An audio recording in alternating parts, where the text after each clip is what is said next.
The beautiful, beautiful Corrs. Well, most of them anyway.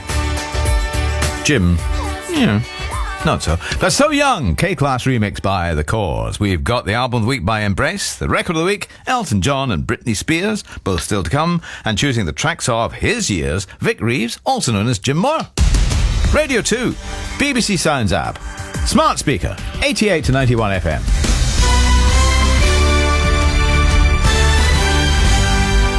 BBC News at 10 o'clock. This is Anthony Birchley.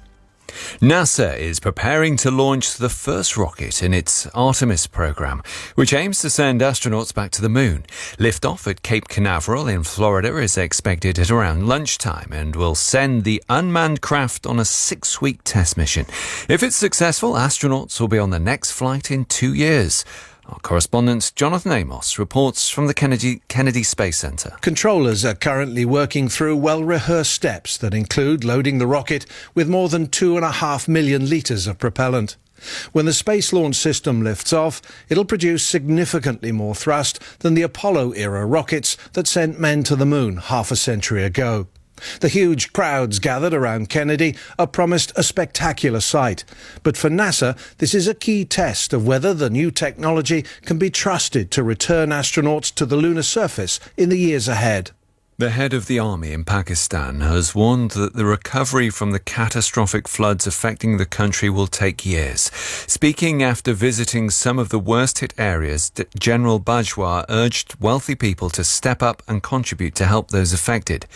UNICEF's representative for Pakistan, Abdullah Fadil, says the entire country has been impacted by the floods. I think, for the lack of better words, this is a calamity of biblical proportions. It's worse than the 2010-11 floods, and it has impacted now all 4 provinces of the country.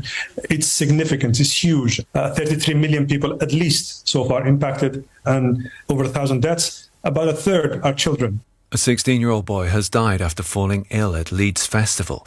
The cause of his death is yet to be established, but a police investigation has begun into whether he'd taken an ecstasy pill.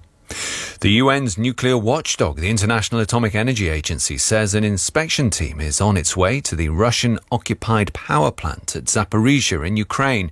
President Zelensky requested the visit amid mounting global concern that fighting in the area could damage the facility and cause a nuclear accident.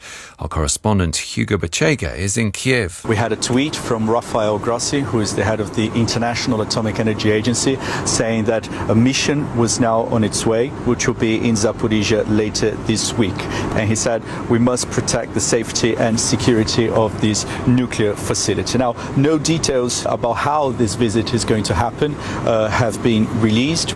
A new report shows that e-cigarette use has reached record levels in Britain.